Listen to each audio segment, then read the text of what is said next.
Saya bacakan tadi surah Ali Imran 133-134. Ini sebenarnya tak ada yang baru, cuma mengulang-ulang. Karena setelah saya pikir-pikir, saya pun susah ngamalinnya, Pak.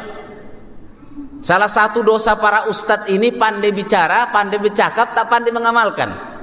Nah, jadi ya Ustadz Aus ya, kita ini kebanyakan bicara sebenarnya nih. Jadi kalau kemarin baca hadis, dengar juga Ustadz mengaji itu, katanya yang paling pertama masuk neraka itu Ustadz katanya. Mana? Ngiri juga rasa. Kenapa rupanya? Tak ikhlas dia menyampaikannya dan baca kali cakapnya, ya Pak Jalu ya, tak mengamalkan. Cuma kalau Ustadz tak bicara, bahaya juga. Nanti orang lain yang bicara. Jadi kita harus tetap bicara ini, gitu ya. Nah, beratnya ini Pak Samsul ngamalinnya, Pak. Nah, jadi saya ulang-ulang ini karena beratnya mengamalkan ini. Jadi karena kita halal bihalal, saya sampaikan 4 poin malam hari ini. Ini sedapnya kalau banyak ustadz benaran itu, kalau salah nanti pasti dikoreksi, gitu ya. Pak Aris ada? Subhanallah, ini teman kita Pak Aris nih, yang paling muda di Candraloka ini ya. Allah ya karim. Saya baca bukunya Profesor Quraisy Shihab, Membumikan Al-Quran, tentang halal bihalal ini, Pak. Ada 4 hal yang harus kita lakukan supaya hubungan kita tetap indah, harmonis di tengah masyarakat. Kasih Ustaz. Ya.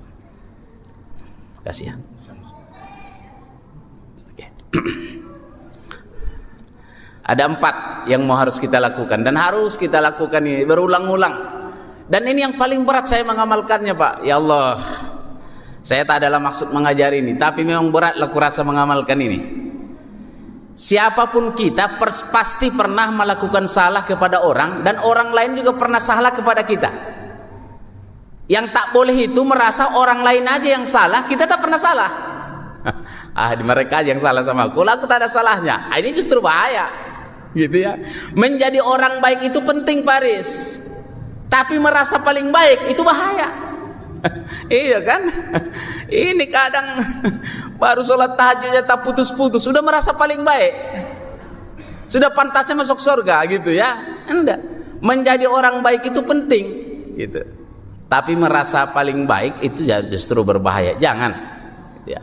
Orang pun bikin salah sama kita, ada. Kita bikin salah sama orang pun ada.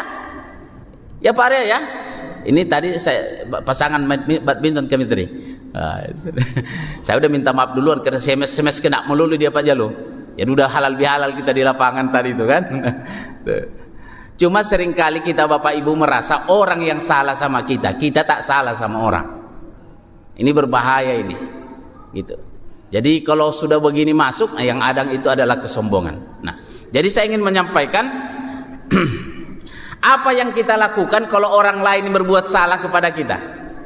Nah ini Pak pertanyaannya, supaya relasi sosial kita itu tetap terjaga. Kita ini kan tinggal di komplek, tinggal di kampung, tinggal di mana, pastilah berselisih.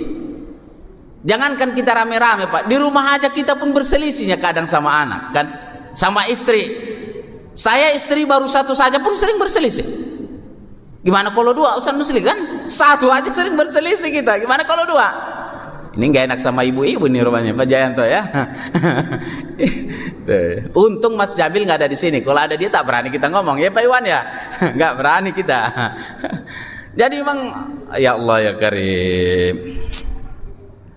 Yang pertama itu adalah al-kaziminal ghaidho, menahan amarah. Beratnya ini Pak. Menahan itu berat. Menahan itu berat. Saya itu mohon maaf ini sengaja saya tak perbaiki Pak pintu lemari saya di rumah itu. Ini kalau ini kan direkam nih, ini pasti anak saya nonton nanti nih. Pak Jalu. Itu waktu anak saya SD itu Ustaz Lildan, tak mampu saya menahan amarah, emosinya luar biasa, marahnya. Saya yakinlah Pak, kita semua kan sudah yang punya anak nih, tahulah kadang bandelnya anak kita itu bawaannya gitu. Saya tak mampu menahan amarah daripada anak yang kena nih. Nah, udah hitung-hitung kalau kau kena ini pingsan kau. Itu saya masuk ke kamar Pak, langsung saya pukul pintu lemari. Pertak begitu. Itu bolong pintu lemarinya. Sampai sekarang Pak Jalu nggak diganti-ganti. Jadi setiap kali masuk kamar, yang selalu betapa jeleknya saya ketika itu, ini pintu lemari masih berbekas.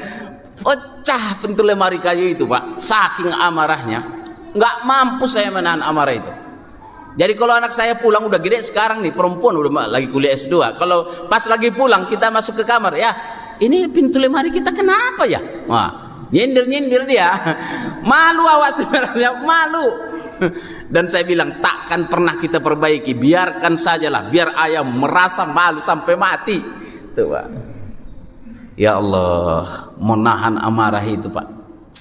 Makanya Bapak Ibu sekalian, saya tak mau mengajar ini, tapi Rasul mengajarkan kalau lagi berdiri duduklah, kalau lagi duduk tidurlah, rebahanlah, supaya turun dulu urat-uratnya itu, baru berwuduklah, supaya reda setannya itu Pak. Setannya itu setan itu api itu hanya bisa reda dia kalau disiram sama air. Cuma kadang pas lagi marahnya itu Ustaz Musli nggak ingat kita berwudu. Itu pula herannya kurasa. Waktu itu nggak ingat saya. Kenapa waktu itu saya nggak berwudu ya? Enggak, bawaannya melampiaskan aja. Tapi pastikanlah Pak, semua orang yang tak mampu menahan amarah, ujungnya hanya penyesalan. Semua orang, ya Pak Zul ya, semua orang yang tak mampu menahan amarah, ujungnya hanya penyesalan. Seorang ayah marah kali dia sama anaknya, digebukin pingsan, setelah sadar, astagfirullah, malu, menyesal, bahkan ada yang mati Pak. Sama dengan seorang anak yang tak mampu menahan amarah, dianiayanya orang tuanya sampai meninggal, menyesal. Seorang suami juga tak mampu menahan amarah sama istrinya, dia aniaya, menyesal. Dan harganya itu mahal sekali Pak. Kemarahan itu mahal sekali harganya. Makanya saya pun sudah menulis ini di Hikmah Republika. Nanti Bapak boleh bukalah, ayatnya pun ada di situ, hadisnya saya tuliskan. Harga sebuah kemarahan, judulnya harga sebuah kemarahan. Sebenarnya saya sedang menceritakan diri saya sendiri, betapa saya tak mampu menahan amarah. Pernah saya dengarkan wawancara di Radio El Sinta, seorang psikolog bilang, ada orang katanya dia temperamen, jadi kalau marah gampang sekali, langsung melampiaskan. Aku temperamen nih, jangan main-main sama aku marah nanti. Kata psikolog itu ternyata Pak bukan temperamennya, marah itu adalah pilihan katanya. Buktinya berani nggak kopral marah sama kolonel? Itu aja. Ya Pak Udin, satu Udin ya, berani nggak letnan marah di depan jenderal? Jenderal, jangan main macam-macam. Wah, berani nggak? Baru ini masalah pilihan. Bawahan marahin bosnya, berani nggak? Bilang sama bawahannya, bilang, aku temperamen ini. Bos, jangan marah-marah. Aku marahin kau. Tuh, bisa nggak? Bisa nggak guru mau marahin ketua yayasan gitu kan? Kenapa? Temperamen aku Pak. Jadi kalau aku marah Bapak maklum ya, gitu. Bisa nggak? Santri marah-marahin kiai gitu? Enggak. Katanya marah itu bukan masalah temperamennya Pak, tapi pilihan sebenarnya. Berani enggak mau marah atau tidak marah gitu. Oleh karenanya itu yang pertama adalah wal kadhiminal ghaidh. Saya tadi juga ceramah singkat di jalan situ tuh. Saya kalau menulis ini ketika itu ingatnya sama Suarez Pak. Entah kenapa itu lama kali saya ingat Suarez itu. Waktu Piala Dunia dulu Pak Irfan ya sini kan, ingat sekali saya itu. Berapa miliar, 7 miliar didenda Pak gara-gara menggigit bahu lawannya tuh. Yang satu lagi paling saya ingat Mike Tyson. Digigitnya kuping si Holyfield kan? Tahun berapa dulu itu? Digigit sama dia, robek kuping tuh. Tapi dia dihukum berat, mahal sekali bayarannya. Jadi ternyata betullah agama ini ngajarin kita Pak, tahan amarah. Karena kalau kau tak tahan amarahmu, kau tak mampu nanti menanggung mahalnya bayaran dari amarah itu. Marahnya sekejap, kan gak ada kita yang marah 2 jam gitu kan, enggak. Paling-paling juga nggak nyampe 5 menit udah reda, tapi mahalnya puluhan tahun tuh Pak bayarnya. Semoga Allah melindungi kita, amin. Makanya kita berlindung, auzubillahi min hamazatis syayatin. Ya Allah, lindungi kami dari tipu daya, dari langkah-langkah setan. Pasti amarah ini dari setan. Auzubillahi minasyaitonir rajim. Mudah-mudahanlah Pak kita bisa menahan amarah kita tatkala kita marah. Kalau tak mampu, kita nanti akan malu dan membayar dengan mahal. Itu yang pertama ya Pak.